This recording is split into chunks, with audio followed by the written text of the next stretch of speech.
All right, Kevin, back with you for another episode of the $1 Million Relationships Podcast. And today I am here with Tom Ruwitch. Tom, welcome. So awesome to have you on the show today. I am very happy to be here, Kevin. Thank you for having The me. the feeling is 100% mutual, and I gotta start off by giving a shout out to Mr. Dan Cashel. Tom, how long have you known Dan? I've known Dan for less than a year, Less but than a year. Okay. And yeah, I but remember when we I were, when I met Dan, I immediately thought, "Oh, this is a guy I want to know yeah, better." yeah. And I have gotten to know him better. I'm doing work with him. He's uh he's helped me in my business in the short time that I've known him, including helping make this new connection, Yeah. the relationship that you and I have begun to build. Yeah. And I'll Yep. tell you, so I met Dan back in 2007, August of '07. My friend Joe Polish was hosting a little get together at Joe Sugarman's house in Maui. Mm-hmm. And Joe invited my wife and I to go to that. And Dan was also at that event and stuff. And Dan and I just really hit it off. And then in the next year, I ended up joining Joe Polish's Genius Network group. Mm-hmm. And that was a $25,000 investment to do that. And it's not a pay-as-you-go thing. It's not a monthly payment thing. It's like you send Joe a check for Yep. $25,000. And that was the first time I had ever made an investment of that size. And And I and was by the like, way, $25,000 back then was a heavier check than $25,000 is now. and so at the very first Genius Network meeting I went to, the first night we went out to dinner at this sushi place, and I ended up sitting next to Dan. And Yep. we were just talking, and I was telling him, I said, yeah, this is the first time I've ever written a check this size to be in Yep. anything, and we just got to talking, and he's like, Kev, I think we can do some stuff together. I think you and I can do some stuff together. And why don't we see what we can do? Let's get as much of that money back in your bank account so that you can just enjoy being in the group for the year without this weight on your shoulders of this investment. Yeah, And within 2 months, the bulk of that 25,000 was right back into my bank account I love from it. what Dan and I did together. I love And it. and Dan and I have become just really great friends over the years. Yep. And I have, in fact, I regularly refer business to Dan. I Yep. mean, he is an absolute, him and his team are world class at doing what they do. And it's really easy to refer business to people like that. Yep. And Yep. uh, and so I send a lot of business to Dan, and so when he told me, he's like, Kevin, he's like, and actually last year he did an event down in Florida, and he invited me to it, but I couldn't make it. The dates didn't work, and then he invited me to this one that he did last month, and I was like, man, I got stuff going on those dates, but I was like, you know what? Let me see if I can't reschedule and make it to the event. And I was telling my wife, and she's like, honey, you didn't make it to his last event, and why don't he keeps inviting you? Why don't you just rearrange stuff and make it a point to go? And I'm like, Yep. yeah. I said, you're right, and so I did. I made it there, and he told me, he's like, it's just going to be a small group, Kev, but I'm just, it's just a few people that I'm inviting, and because I know Dan. I'm just like, I don't even know who's going to be there, but it doesn't matter because I know that whoever Dan would invite, they're the right kind of people. Yeah. Yeah. And and that's where you and I met. And it is Exactly. such a beautiful experience when that kind of thing when you come together, that like the commonality in that room of, I think there was like 12, 13 of us, we Yep. all knew Dan. That was the commonality. We all were there because of Dan. And so when we're all there because of Dan, we all look around the room and go, well, these must be my kind of people because they're here. Dan wouldn't invite them if they weren't my kind of people and stuff. Yep. And it That's just right. makes it so easy. Yeah. And I now have a relationship with you. I have relationships with other people who are in the room. Yeah, We're living what you preach. yeah, And you know, hats off to Dan for putting great people together in a room. Amen. It was a great day, and I'm grateful for the relationship that we've begun to build, and the conversation we're about to have. I want to highlight something you said. You mentioned him almost in passing, Joe Sugarman. For those who are listening or watching and don't know who Joe Sugarman is, go look him up. Go look up the ad for blue blockers sunglasses. Yeah. This guy was one of the great copywriters of his era. He wrote blue blockers. He bought the company and turned it into a gazillion-dollar company with some of the greatest copy.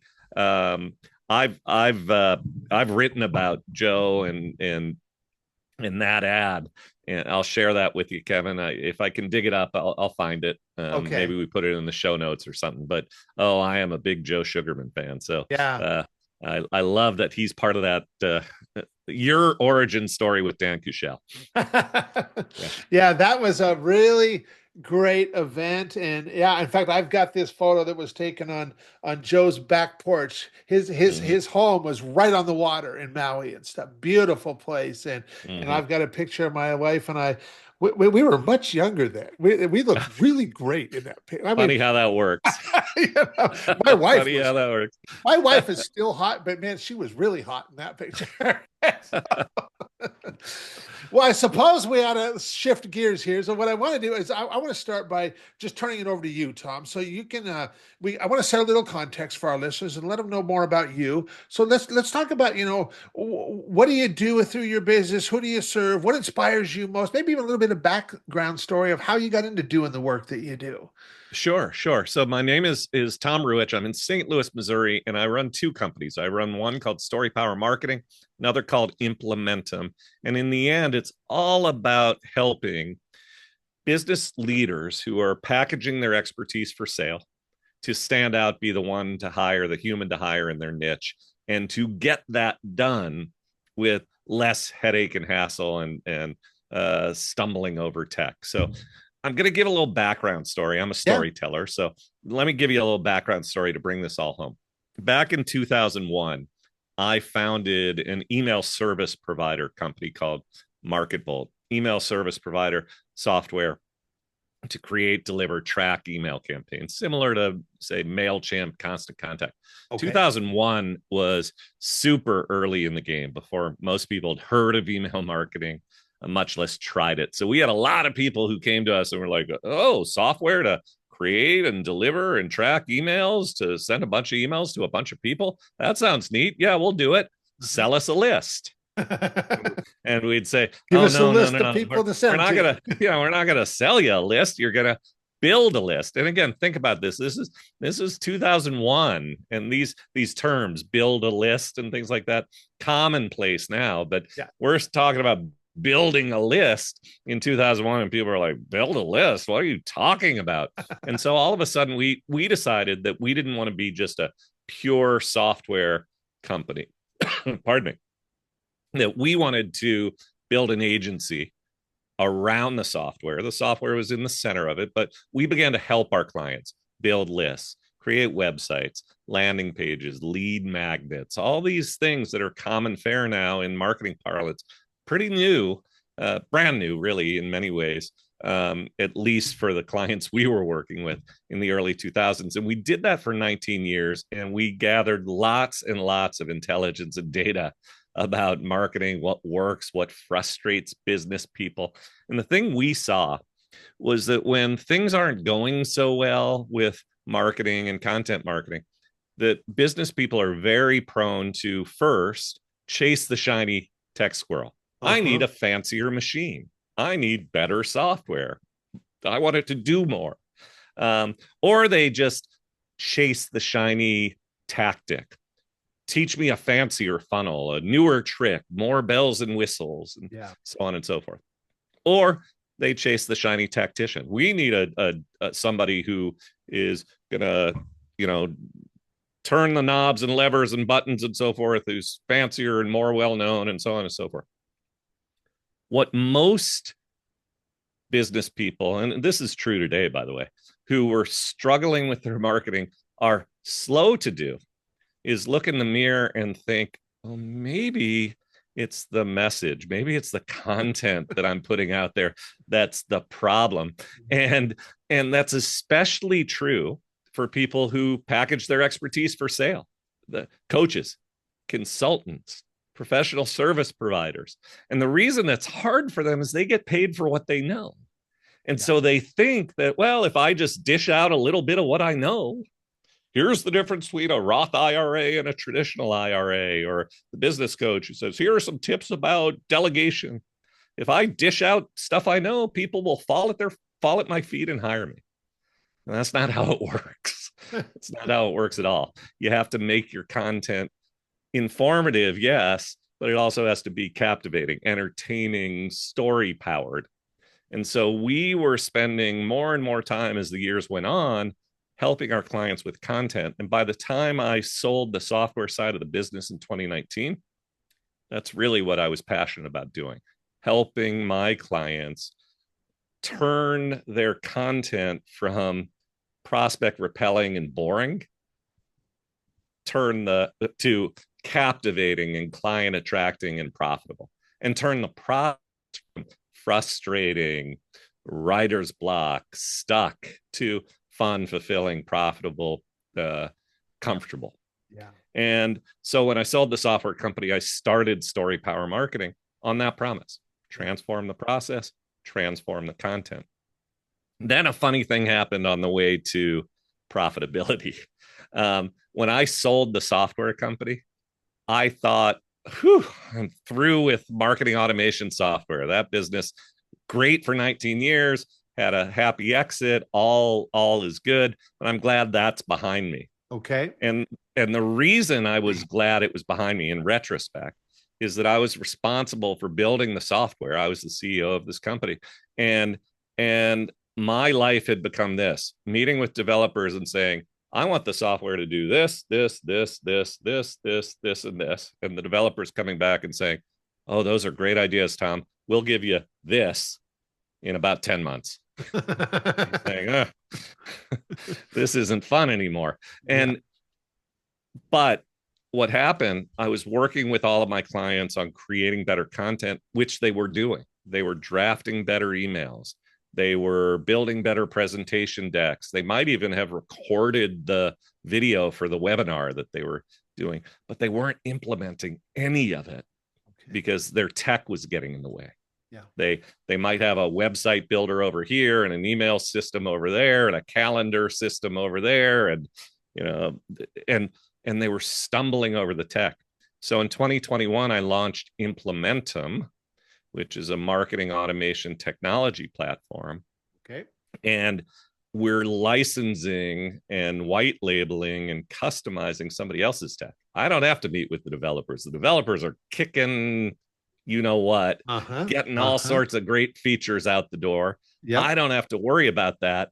All I have to worry about is showing my clients how to use the tech to their best advantage to implement what it is they're trying to do, getting their stories out the door to the right people at the right time. And I started that with just my Story Power clients so that they wouldn't feel stuck. Yep. It was an add-on for Story Power. But now I've realized, I ran one of these companies for 19 years. I know how to do it. I know how to support my clients. I know how to onboard them. I know how to over deliver and all these good things. And so now I have Implementum on one side, and some clients come to me for the tech first. Okay. And then I'm able to say, your content might work. Your marketing might work better if you improve the storytelling. Yep. And then I have a lot of people who come to the Story Power side first. And then we say, you might have fewer headaches if you had this all-in-one platform. Yeah. So the two things feed each other. And it's in the grand scheme of things, it feels like one business. The two operate as separate entities, and I'm having a ball. That's awesome. And you got out of the having to deal with I want this, and this, and let somebody else deal with all of that. Yeah. Now that said, they are doing a great job with it. They're doing an amazing job with that. Yeah. They've sometimes I do go on to the the tech wish list and say, I'd like you to do this and this. But you know what? They're rolling stuff out in a big hurry. It's really pretty Yeah. awesome. Yeah, that's awesome. So by partnering kind of with them, you got to get out of that the stuff that you didn't enjoy Yep, and just focus all your energy on the stuff that you are really great at and enjoy the most and stuff. And exactly. Yeah. I, you know, I felt every bit of what you were saying because I'm like, I'm thinking about my own experience, and I'm like, I've been there in those painful spots, and I'm like, Yeah. oh, this really sucks. And but Yeah. but what do we do about it?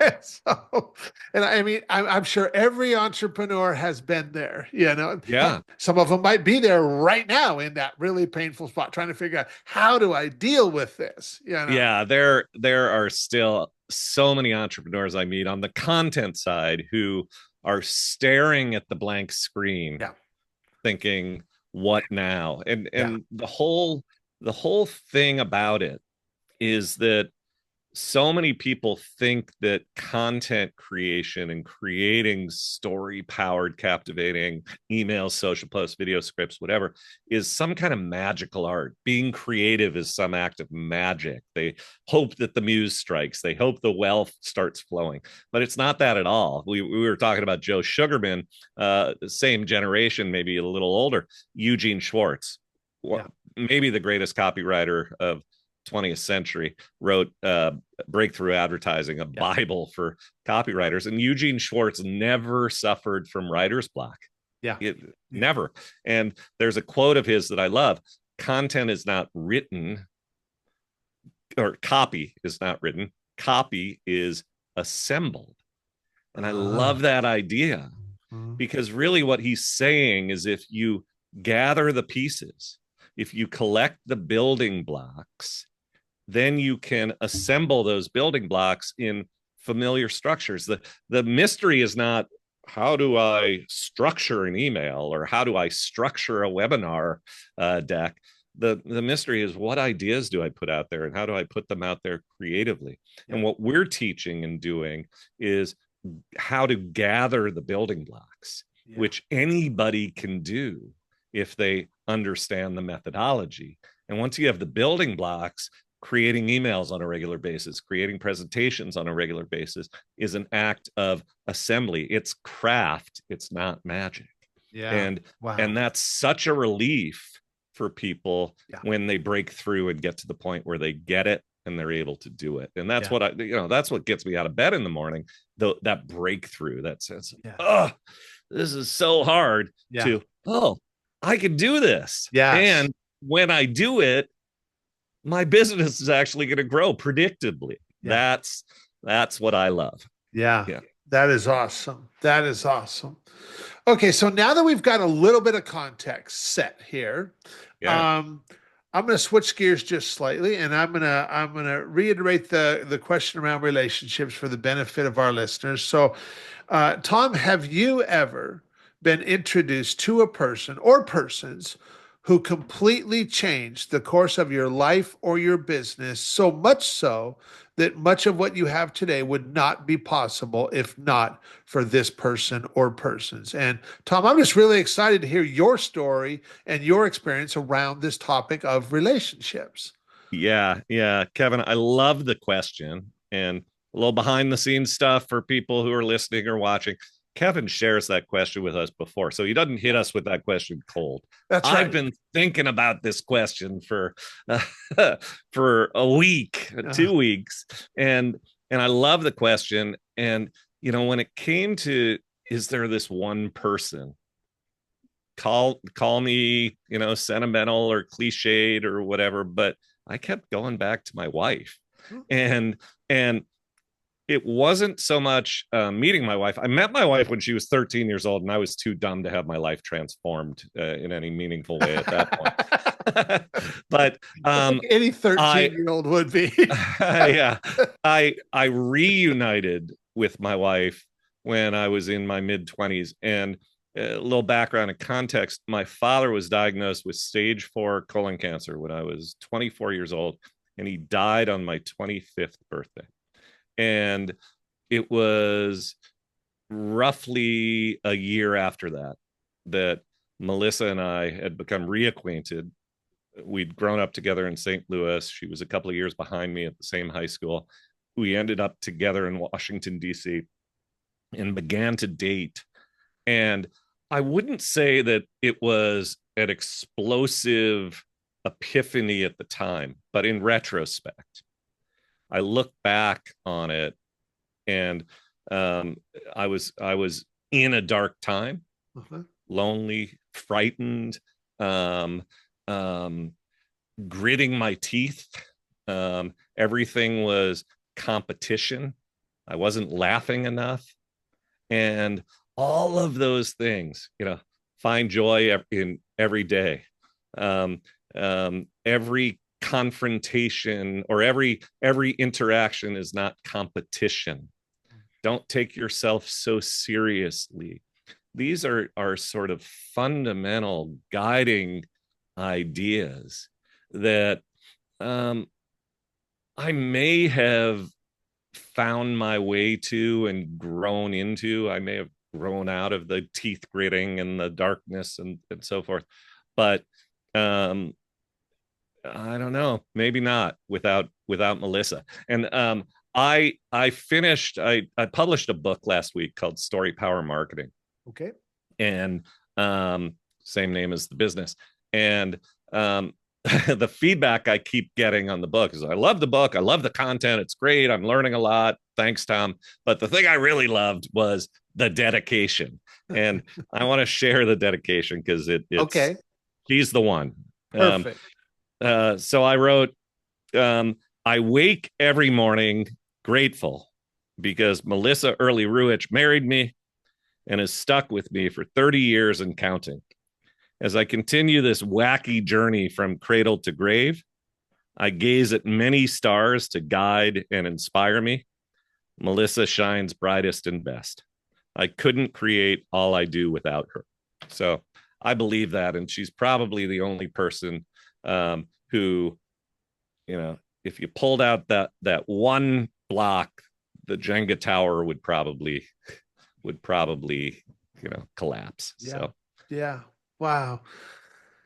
That is so awesome, Tom. And I'll tell you, as a husband and father, my wife and I, we celebrated our 19th anniversary in August. And like you, I am so incredibly appreciative of my wife. And she is this incredible mom to 7 kids, grandma awesome. to 6 grandkids currently, and just holds the whole family together, Yeah.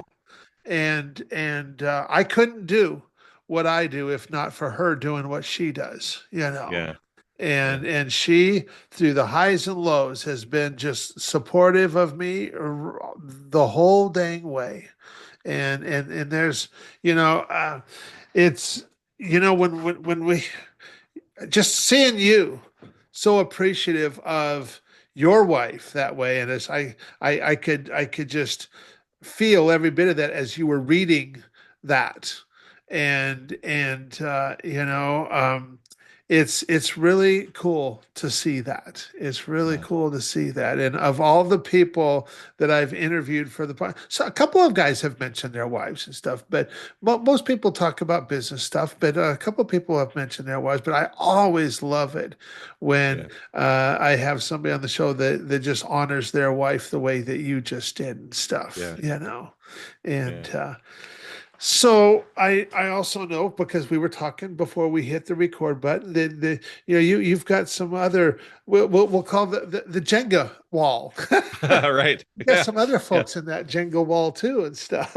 And and we were talking about it, and I said it's a testament to you in reflecting on the importance of relationships and what you get from relationships and what you give to relationships. I was reminded how important this idea of relationship building is. It's what you've built your business on and your passion about. And again, I didn't, as I was reflecting on it from a business perspective, think there was this one person who, boom, that was the epiphany, boom, that was the thing. but wow, I have a wall full of building blocks or Jenga blocks, to extend the metaphor, where I could point to exactly what they gave me: a philosophy, a perspective, a tactic and strategy.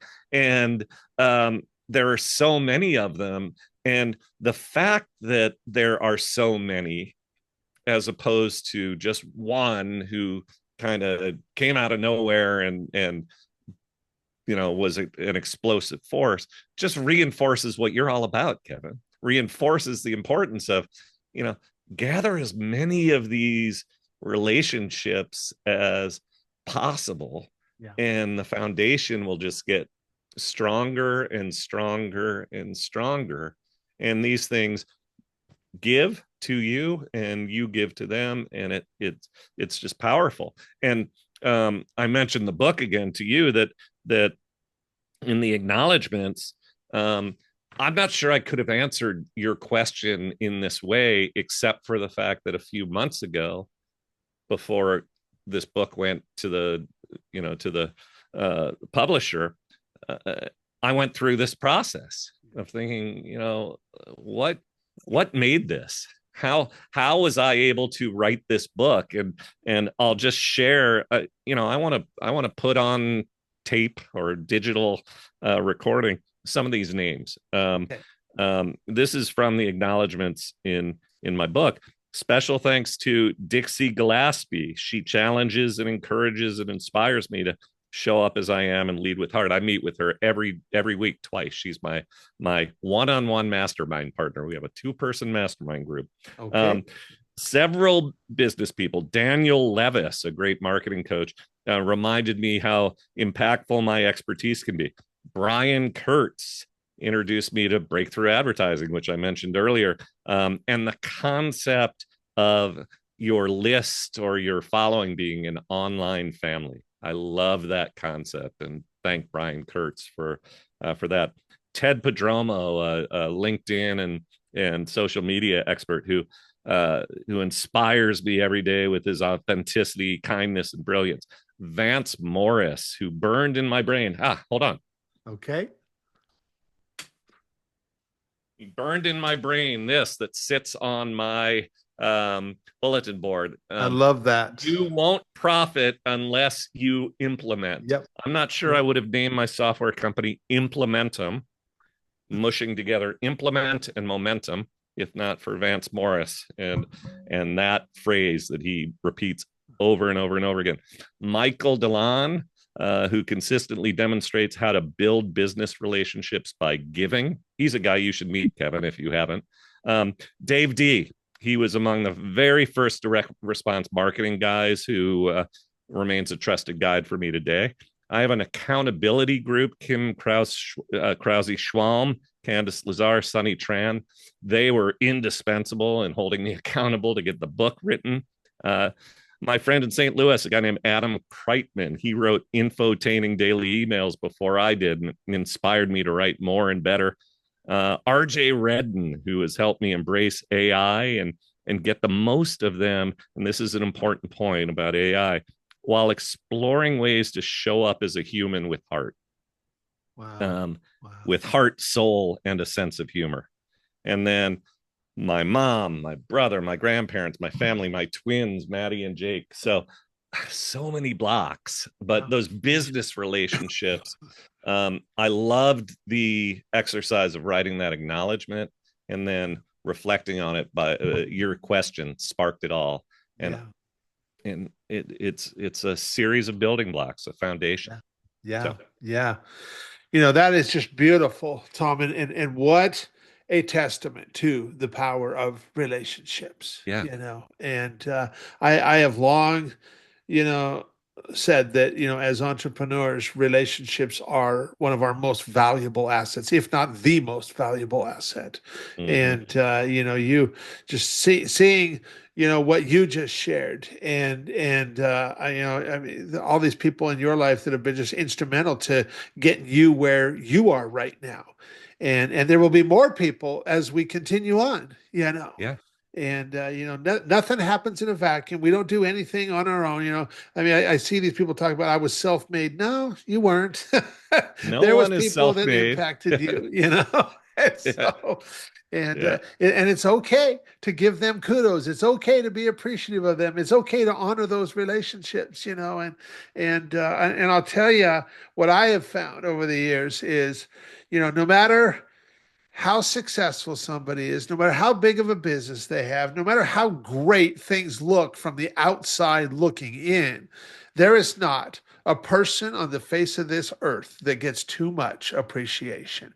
Amen. Everybody craves more genuine appreciation. And that's one of the things, one of the really cool things that has come from this podcast and interviewing. I mean, gosh, I think we just released our 268th episode. Mhm. And, so that's a whole lot of people that we've had the opportunity to just give them the opportunity to honor some people in their lives. And it's been such an inspiration to so many other entrepreneurs. And I hear stories all the time now about people just honoring the relationships in their lives. And Yeah.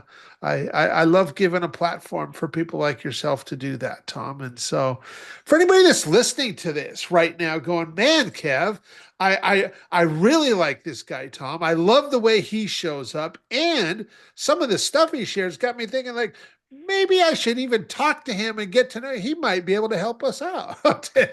So is there any resources? I know you talked about your book. Any resource, any websites that we can share with folks?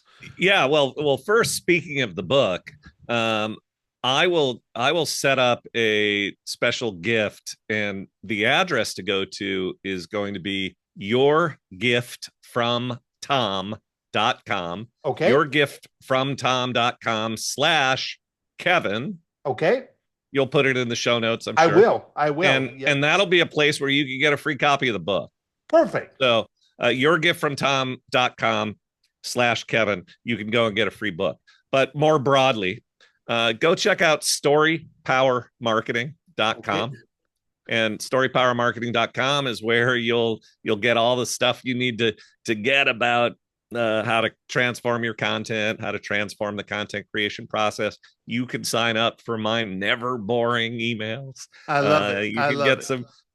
some free resources, all that good stuff. And then the tech thing that we were talking about is Implementum. Think implementum.net. And at implementum.net, you can learn more about the all-in-one marketing platform, sign up for a demo, all that good stuff. Perfect. Also, if you're listening or if you're watching and you just want to email me, send me an email, tom@storypowermarketing.com. I Okay. don't have VAs screening my emails and sending off AI generated stock responses. I'll reply. I'd love to hear from you. Awesome. Awesome. Well, Tom, it was so great having you on today. Any last thing you feel led to share before we call it a wrap? You were talking about everybody wants to feel appreciated, Yeah. and I couldn't agree with you more. And we talk about the power of gratitude a lot, and the act of expressing gratitude lifts you, Yep. the grateful one, but it also lifts those who are on the receiving end of that expression of gratitude. It just is a beautiful and powerful thing. And I wanted to share. It made me think of something that I began to do a few years ago. Okay. We mindset work that we many of us have heard of the idea of a gratitude practice every day, recording things for which you're grateful. One thing that I began to do as well is what I call an earned gratitude practice. So I'm thinking outward, who who am I grateful for, expressing that gratitude. But I also, at the end of every day, think about what is one thing or two things I've done for which I probably earned some gratitude, even if I didn't hear it. Mhm. Um, I held the door for that person, or I gave a nice tip to somebody, or I had a really impactful session with a client. And even if no one said thank you to me, it's really powerful for me, and I would hope for you, to go through this exercise of, how did I make an impact today? Yeah. And I don't think we do enough of that. Yeah. um, Yeah. we grind through the day, we focus on the things that were um, difficult, that frustrate us, and we forget about the fact that, we're out there fighting the good fight, making good things happen, helping clients, making a barista at the coffee shop a day, his or her day a little brighter, all of these things. And we should step back and take time to celebrate the impact that we make. Yeah. It's all part of the same concept that, Yeah. Kevin, you're bringing to the world as you Yeah. talk about this relationship building.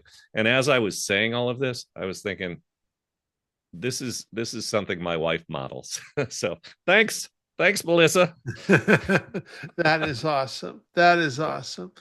Well, Tom, once again, I want to thank you so much for taking the time to have this conversation. Just share from your heart today. I really appreciate you, and I'm really excited to get this out and share it with a lot of other entrepreneurs. So, thank you so much, Tom.